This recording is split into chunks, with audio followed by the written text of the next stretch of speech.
The topic of role models, super important for not only the lives of our children, but also for us. We can read all through history of people who either followed a good leader, or even though a leader may have seemed to have very good qualities and been very energetic and well spoken, ended up being the wrong leader with wrong character qualities. For myself, if you don't know, my husband and I moved here to Tustin 9.5 years ago, specifically to plant this church. We were from Compass Aliso Viejo, and we moved up our family from South County to sort of like mid-North County here in Tustin to be able to plant this church. And when we did that, I had been on staff at Compass Aliso Viejo for 5 years. And so I got to see a lot of the leadership. I got to benefit from being led by just incredible men and women who were really people that not only talked the talk, but walked the walk. And one of those people was the director of women's ministry from Compass Liso Viejo. Her name is Stephanie Schwartz. And I loved sitting under her teaching. I loved the friendship that she and I had, just even outside of ministry. I loved the product of the ministry that was going on and everything that she oversaw. But one of those ministries that she oversaw was this Thursday, Friday morning ministry called Navigating Motherhood. And for the first 7 years of our church, I was chomping at the bit, waiting to be able to start our own Navigating Motherhood here at Compass Bible Church Tustin. But if you're familiar with the history of our church, we went through like 7 years of not having a building, and I couldn't host something on a weekly basis with no building. So it wasn't until 3 years ago that we were finally able to launch our own Navigating Motherhood. And I'm even thinking like, there's some of you who have been here all 3 years. And so it's so sweet to see you guys sitting around this table because we wanted to start this ministry for so long. But all of that was because I had a role model. See, a role model is so important in your life because it's someone that can inspire you. It's someone that can give you ideas of things that can be accomplished. And then not only the idea of what can be accomplished, but the template of how to accomplish that. The importance of a role model is huge, not only in the lives of our children, but also for us as moms. And so as we think of this big old concept this morning, and specifically as wanting to direct our children to the right role models, I would love if you would write point number 1 down on your outline like this. Remember, you are your child's most influential role model. Point number 1 is to remember that you are your child's most influential role model. You are the first teacher and primary teacher of your child. And whether you are opening your mouth and giving your children instruction, or it's just the little eyes and ears that are watching and hearing everything that you do and say, your influence and the way that you conduct yourself is the most influential thing in your child's life. This is huge for us to think about because it will really help us as moms try to eliminate hypocrisy from our lives as much as possible. You see, when a child is little and we're telling that child, have self-control over your voice, over your body, be kind, be thoughtful, be patient, share with others. If they don't see that exemplified in mom or dad, then it's going to reek of hypocrisy for them, and they're going to realize that the things that we say, we don't actually believe. And I don't think any of us want that for our kids. We want to be role models that are not only talking the talk, but walking the walk. And so having this idea at the forefront of our mind that we are our children's most influential role model is super important. They're going to catch our worldview by the things that we prioritize in our life. They're going to catch what character traits are important to us as their mom by the way that we conduct ourselves, by the things that come out of our mouths. And like I said, whether we're explicitly teaching these things to our children or they're just observing them and learning them that way, these eyes and ears and minds are little sponges and they are soaking up everything that we are doing and saying and how we are looking at and responding to the world around us.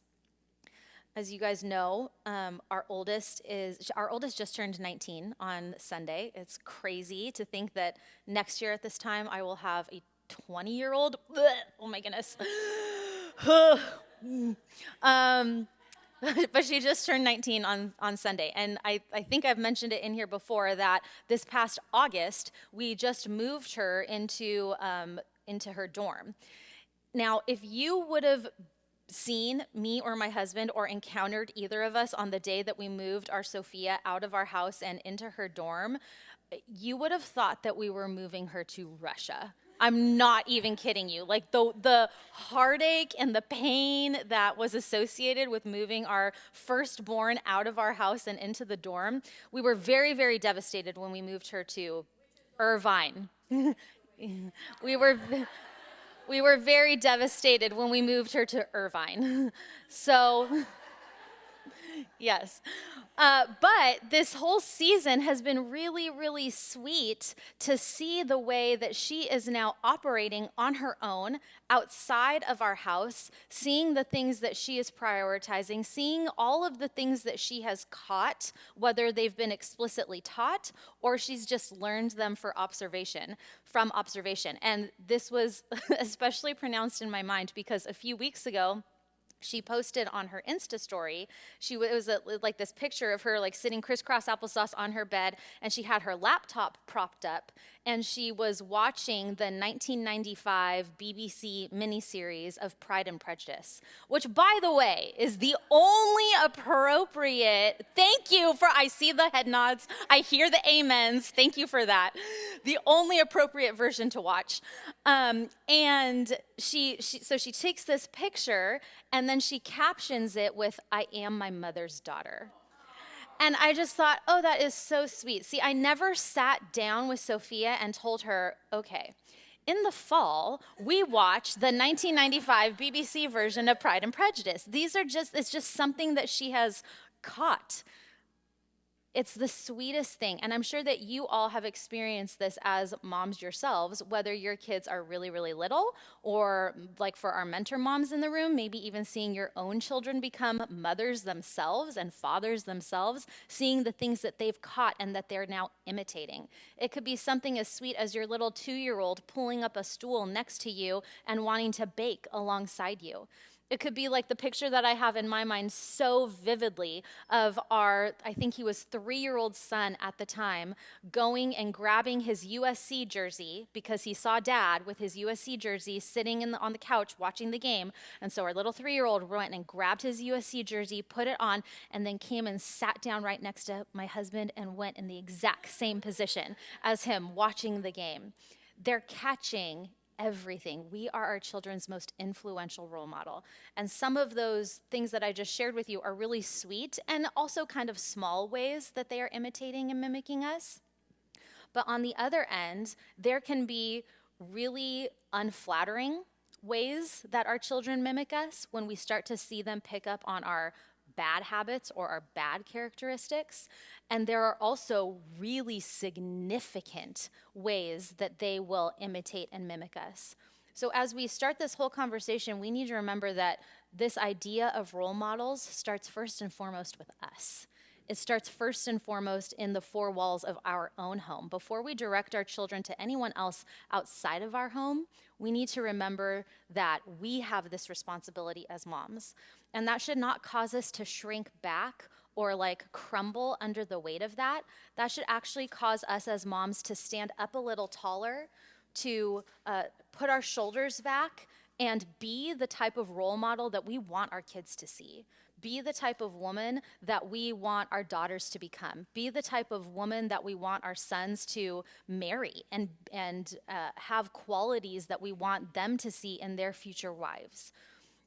So remembering that you are your child's most influential role model is point number one.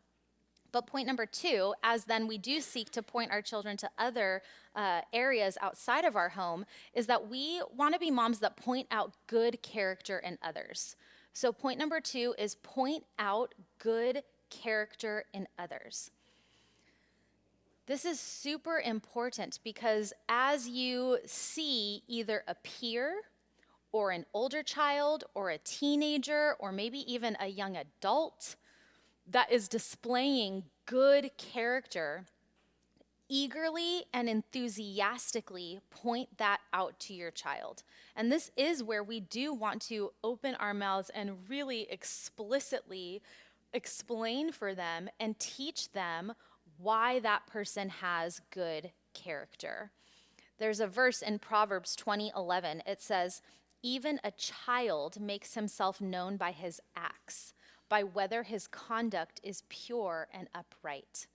It's this idea that even a small child's character can be known by the way that they conduct themselves. And so, with that, then, we want to be moms that are helping our kids identify that good character in others. My husband and I have actually sat down at different points throughout our nearly 20 years of being parents, and we have actually written down character qualities that we want our kids to have once we launch them into the world. And I can't tell you how helpful that is to actually sit down and codify alongside your husband to think through, when we launch this child out into the world, what are those character traits and qualities that we want them to have? I can tell you for us, we want them to be good leaders. We want them to be people, young men and women, who are not followers, but who lead other people in goodness and beauty and truth. We want our kids to be people who are kind, who are constantly looking on the outskirts of the room and seeing who maybe doesn't have a friend, or who's seeing maybe someone who is isolated and are drawing that person in. We want our kids to be people who are hospitable and generous, who are willing to open up their hands and give, and of themselves, of their time, of their energy, of their resources, of their home for anyone who would need it. We want our kids to be people who are brave and courageous, who stand up for truth, who do not shrink back or are willing to just fade into the sidelines just because everyone else is doing it, but people who are brave and who are willing to stand up for truth, not only for themselves, but also for those who may be more vulnerable or weaker than they are. We want our kids to be selfless. We want our kids to be self-controlled. And so as we think through every single one of these qualities and have actually talked about them explicitly as a team, then when I, as their mom, who I'm the parent that's around them more, just by nature of being their mother, when I see these character traits in other people, then it's at the forefront of my mind. It's very quick and easy for me to point out, oh my goodness, Zachary, did you see the way that your friend Judah in class went straight to the new person? He didn't sit back. He didn't wait to be introduced. Judah got up and went straight to the new kid and welcomed him in. That was awesome. That was so kind. That was so thoughtful. That was so brave. Explicitly telling our children and helping them to see these good character qualities in other people. It was really sweet. My daughter, our younger daughter, has entered her first relationship. And when her now boyfriend came to take her out on their first date, he was so exemplary. This young man showed up at the front door. He rang the doorbell. He came in. He shook my husband's hand. He explained to my husband, this is our plan for the evening. What time is curfew? He brought her flowers. I mean, he was just exemplary in every way imaginable. I know we have a really big fan in the back of this young man, but he was really exemplary. And, my boys are 9 and 6. And so we had this whole conversation, and, a curfew was given and agreed upon. And he was just exemplary in all of those different ways: respectful, kind, communicative, thoughtful. And so when they left the house, our 9-year-old said, "What's going on?"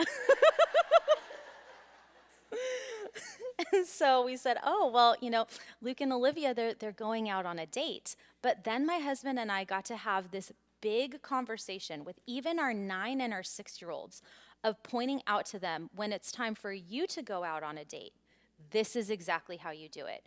You get out of the car. You ring the doorbell. You come and say hello to the mom and dad. You clearly communicate the plan. You ask for the boundaries and the perimeters, and you're thoughtful. It doesn't have to be flowers, but just thoughtful in the way that you prepare to take a young lady out. So exemplary. And we actually took the time to have that full, probably like 30-minute conversation with our sons after the fact. But it's because these things are on the forefront of our mind, and because we are wanting to point out good character to our children when we see it in others. Give them a target to aim for. Give them a concrete example of what these character qualities look like in action. Point number 3. We don't just want to point out good character in others and just constantly be talking about it. But point number 3 is that we also want to foster interactions with good role models for our children. Point number 3 is foster interactions with good role models.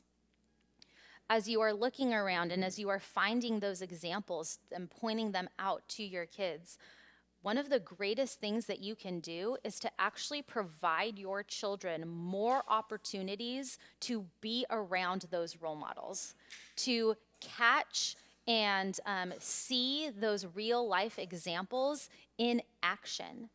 And so as the gatekeeper of our children's schedules, as the gatekeeper of who we allow access to our children, as a mom, I want to find those role models that are worthy of imitation and emulation, and I want my children to have more time with them, whether it's, like I said, whether it's a peer, whether it's an older child, whether it's a teenager, whether it is maybe even a coach or a teacher.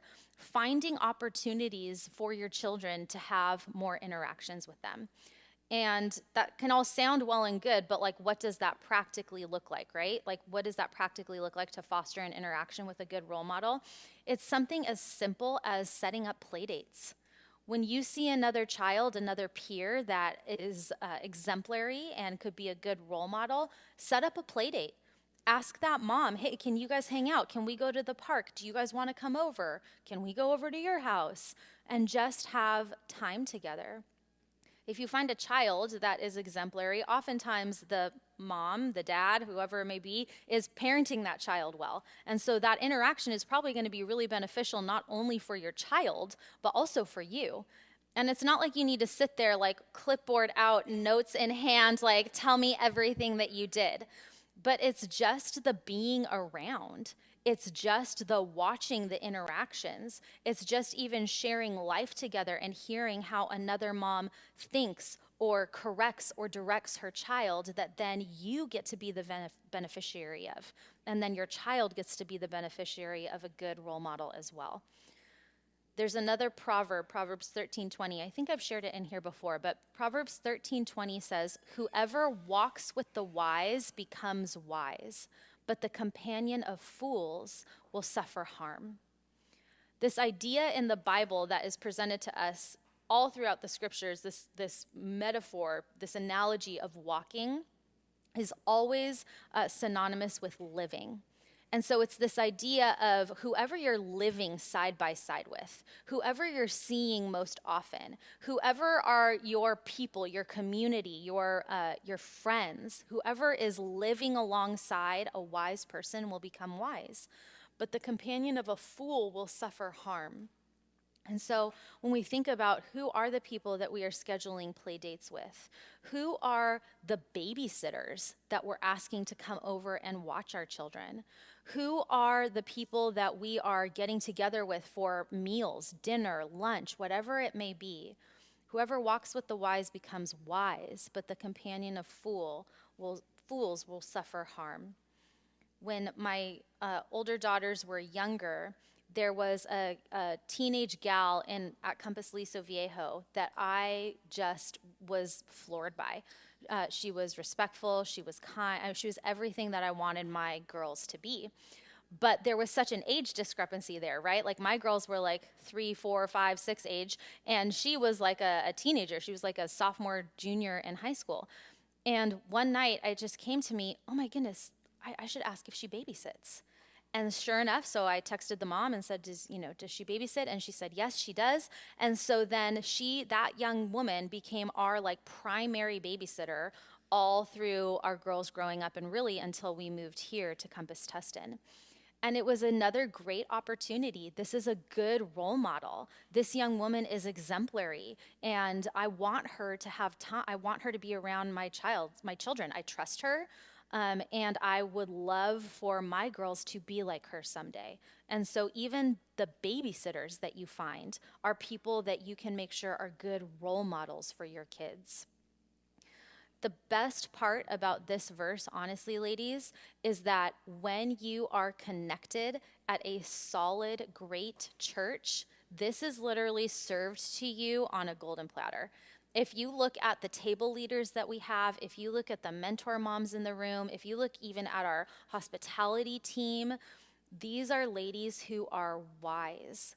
And if you are here at the church, then you are having interactions with them. You are living alongside them more than just on Tuesday mornings. And so my encouragement to you would be that if you don't have a normal church that you are regularly going to, I would love if you would make that this church, and that you would be able to benefit and receive wisdom and encouragement from the women that are here.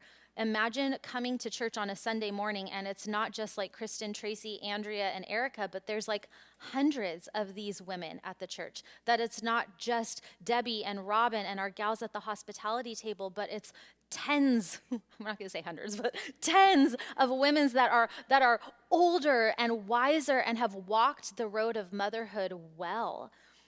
If you don't have a local church that you are regularly at, I can't encourage you enough to get more plugged in here. Come here more than just on Tuesday mornings. We have so much going on all the time, from women's workshops once a month to Bible studies once a week to our big Christmas brunch for women, which I hope you all will come to. Take advantage of those opportunities and walk with wise people. It is really handed to you on a silver platter, specifically in the context of the church. So if you don't have one that you're normally going to, we would love to see you here more regularly.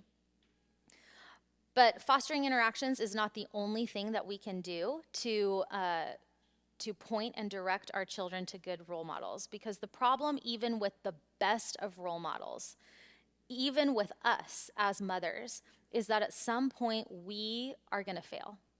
At some point, even the best of role models will let you down. But there is one who has never failed, and there is one who will never let you or your children down. And that's why point number 4 is to realize Jesus is the best role model. Point number 4 is to realize Jesus is the best role model. We as moms are not going to be perfect 100% of the time. And if that is our goal, we're going to be severely disappointed. The role models, as exemplary and as wonderful and as strong as they may be, they are not perfect people. And they are going to have moments that are unflattering, possibly even unkind. Every single role model that we could point our children to either will or has failed at some point. The only role model that we can point not only our own hearts to, but our children's hearts to, that has never failed, that perfectly went through every season of life, childhood, the angsty teen years, the young adult years, and even adulthood with absolute perfection, is Jesus Christ himself. 1 Peter 2:22 says, this is speaking of Jesus, he committed no sin, neither was deceit found in his mouth. I really want us to stop and think what that means, that Jesus committed no sin. That means there was never a moment of disobedience for him towards his parents. There was never a moment of disrespect that flew out of his mouth. There was never a lack of self-control. There was never unkind word or thought. Everything was perfectly measured, appropriate, with the balance of truth and love. There was never anything that Jesus did that he had to seek forgiveness for or ask forgiveness for. He walked all of life in complete perfection. And to think through every stage of life, even as a child, even as a teenager, a young adult, and a man, to perfectly navigate all of life with no sin, no flaw. But if we stop and even think about the second part of that verse, that there was no deceit found in his mouth. Think about that for a moment. Think about even just being able to retell a story with no over or under exaggerating, just perfect truth. We are tempted to over or under exaggerate the retelling of a story whenever it's best going to suit our needs and our angle of the story. Jesus never did that. He perfectly relayed the truth every single time. Jesus never said a little white lie to just sort of cover something up or to do a little song and dance around it. Jesus never lied by omission, by not telling the whole truth. There was no deceit found in his mouth. He is the perfect example for us. He never grumbled or complained. He was never selfish. He never gossiped. He never wanted what someone else had. He is the only role model that will never, ever fail us. And the reason that he was able to perfectly live this out is because the Bible tells us that he wasn't only man. He was not merely man, but that Jesus is, in fact, God himself. That God himself took on human flesh. He wrapped himself in humanity and came down to live that perfect life and die the death that we deserve to die. And what's remarkable about when someone becomes a Christian is that that rap sheet of our own that is filled with flaws and failures and sin, the Bible says in that moment that someone becomes a Christian, that God takes that rap sheet and it is cast as far as the east is from the west. It can't possibly be further removed from us. And instead, we are handed the flawless and perfect resume of Jesus, the perfect role model. And that is what makes someone acceptable to God, is that their rap sheet is no longer counted as their own. They are handed the perfect life of Jesus Christ. And when God the Father looks at that person, he sees the perfection of his Son. That is why in Corinthians it says that he, for our sake, he made him to be sin who knew no sin, so that in him we might become the righteousness of God. That's 2 Corinthians 5:21. For our sake, he made Jesus to be sin who knew no sin. Jesus took on our punishment on the cross so that in Jesus we might become the righteousness of God. We might get Jesus's perfection. Jesus not only died in our place, Jesus lived in our place. As we seek to teach the life of Jesus to our children, that can seem very daunting and like a very big, how do I even begin teaching and pointing my children to this perfect role model in Jesus Christ? So I brought some resources to share with you guys of ways that we've been able to do this with our children that have worked well. This is called the Jesus Storybook Bible. And this Bible is a really good resource, I would say, for like preschool age and younger. But it has just all the accounts of the Bible written. Here's Daniel in the lion's den. But every page is just super colorful and filled with really great pictures that captivate the children's attention. And so using the Jesus Storybook Bible is great. It also helps. The subtitle of this one is Every Story Whispers His Name, and it does a really good job of showing how Jesus is not just seen in the New Testament, but that he's also seen in the Old Testament. So this is a great resource. This book is called The Storm That Stopped, a true story about who Jesus really is. And I would say that this book is probably really good for that same age range. I would say maybe even like lower elementary school and younger. This book is all about how Jesus stopped the storm on the Sea of Galilee. Again, super colorful, vivid pictures, but it ends with the disciples realizing, wait a second, who is this that even the wind and the seas would obey him? That he can command even nature with just his words, and everything is still. So this is a wonderful book that my boys in particular have loved. This book is probably my favorite of all. It's called The Garden, the Curtain, and the Cross. And the subtitle is The True Story of Why Jesus Died and Rose Again. And so this book really walks through why, it talks about why we need a Savior in the first place and what Jesus came to do, how he did come to not only die for us, but he came to live for us and to live that perfect life that can be credited to us. This book is written probably for elementary school and younger, I would say, but it's become a tradition in our home that I read this book to our children every Good Friday, and there is yet to be a Good Friday that I can get through it without weeping. It's just beautifully written, beautifully explained. So this is a favorite. And even the 19 and 17-year-old will come and sit with us as a family to read this on Good Friday. It's just such a treasured tradition in our home. And then this one is for a little bit older kids. I would say this is good for upper elementary, even middle school, I would say. This is The Biggest Story Bible Storybook. And this one is awesome because it really is like the Bible walks you through every part of the Bible, both the Old Testament and the New Testament. But same thing with this one. I mean, the pictures, like, it's just gorgeous.